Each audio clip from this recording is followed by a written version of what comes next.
नमस्कार दोस्तों, आज मैं आपको सुनाने जा रही हूँ खेत का धन, राजस्थानी लोक कथा। पुराने समय में एक राजा था, बहुत ही उदार, न्यायप्रिय और प्रजा का ध्यान रखने वाला। उसके राज्य में लोग सुखी थे। कोई भी अपराधी बिना सजा पाए नहीं रह सकता था। कुछ समय बाद राजा के मन में घमंड आ गया। वह सोचने लगा, मैं कितना बुद्धिमान हूँ, प्रजा का कितनी अच्छी तरह से पालन कर रहा हूँ, दूर दूर तक मेरी ख्याति है। कुछ दिनों तक तो राजा ने यह बात किसी से नहीं कही, लेकिन एक दिन राजा के मन में अपने दरबारियों के मुंह से अपनी प्रशंसा सुनने की लालसा जागी। राजा ने अपने दरबारियों से पूछा, मेरा राजकाज कैसा चल रहा है? पड़ोसी राजा मेरे बारे में क्या सोचते हैं? प्रधानमंत्री ने जवाब दिया, महाराज, आपके राज्य में सर्वत्र अमन चैन है।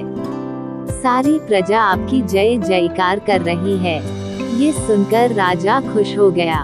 उसने दूसरा प्रश्न पूछा, मेरे पितामह और मेरे पिताजी के जमाने में राज्य कैसा था? उद्धरण चिन्ह। प्रधानमंत्री ने जवाब दिया, महाराज, शायद ही कोई व्यक्ति जीवित हो जो आपके पिता या पितामह के राजकाज के बारे में कुछ बता सके। पास के जंगल में एक महात्मा रहते हैं, उनकी आयु काफी है, शायद वे कुछ बता सकें। राजा ने कहा, उन्हें बुलाया जाए। राजा के आदेश पर प्रधानमंत्री ने महात्मा को दरबार में बुलवाया। राजा ने उनसे वही प्रश्न किया।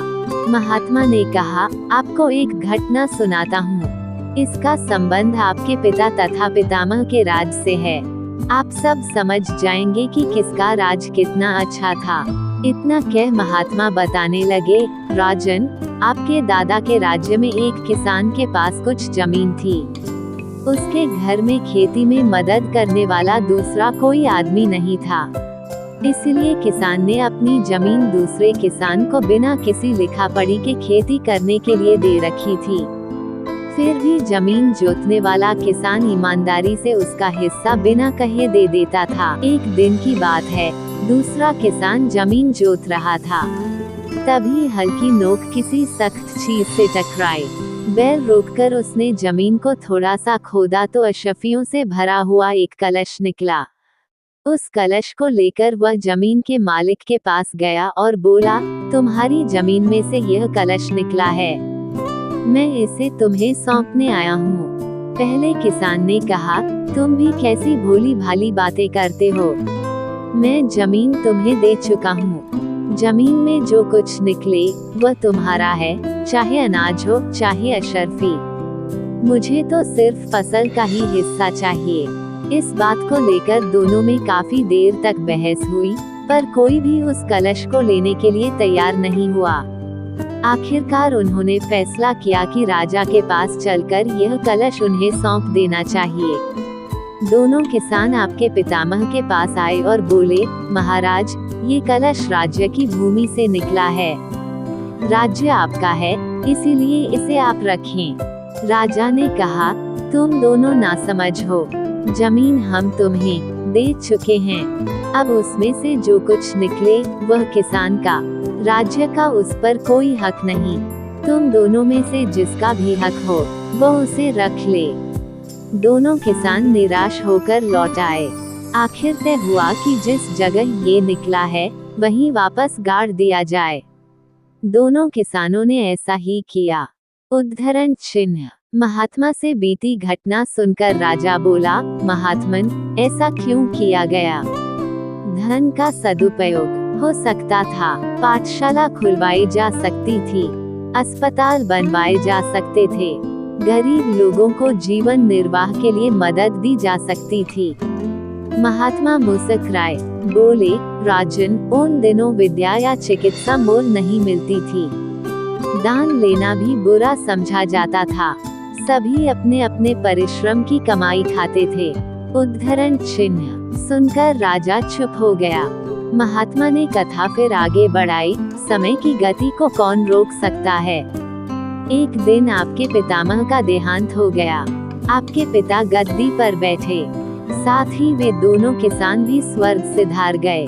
दोनों किसानों के लड़के बड़े हुए, इस बीच आदमी में भी थोड़ा थोड़ा अंतर आ गया। जो किसान जमीन का मालिक था, उसके लड़के ने मन में सोचा, पिताजी को जो कलश देने के लिए किसान आया था, वह ठीक ही आया था। जमीन उसे खेती करने के लिए दी गई थी। जमीन के भीतर का धन तो पिताजी का ही था। पिताजी ने वह धन लेने से इनकार करके बड़ी भूल की।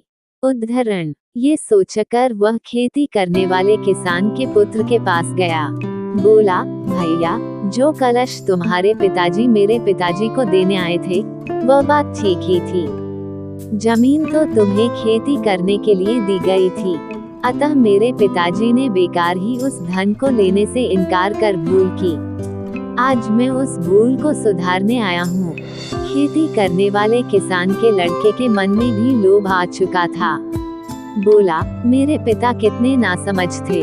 खेत में निकला हुआ धन दूसरे को देने गए थे। जब जमीन को वह जोतते थे, तो उसमें चाहे जो निकले, वो उनका ही हुआ।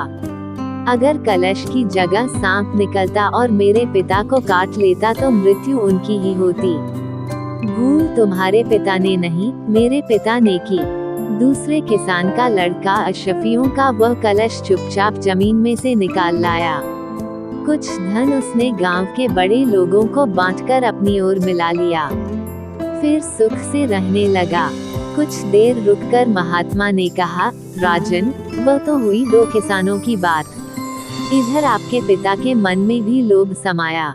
सोचने लगे कि जमीन के भीतर का धन तो राज्य का ही होता है, वह किसान का कैसे हुआ। ये सोचकर आपके पिताजी ने सिपाही भेजकर किसान के पुत्र से कलश मंगवाया। किसान ने साफ मना कर दिया।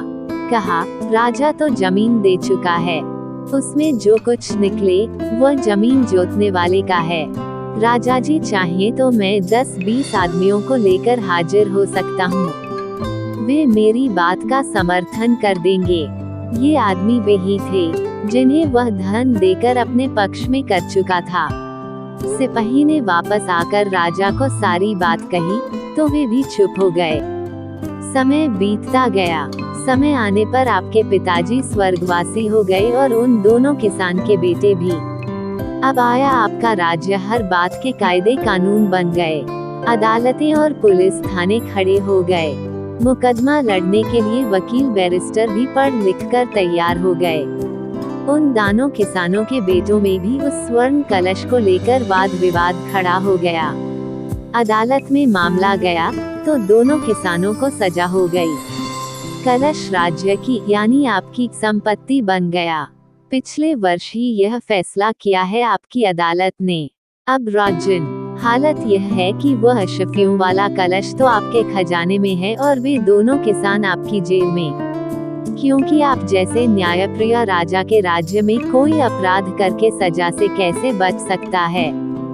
घटना मैंने सुना दी, अब आप स्वयं फैसला कर लें, राज किसका अच्छा था। सुनकर राजा का सिर नीचा हो गया।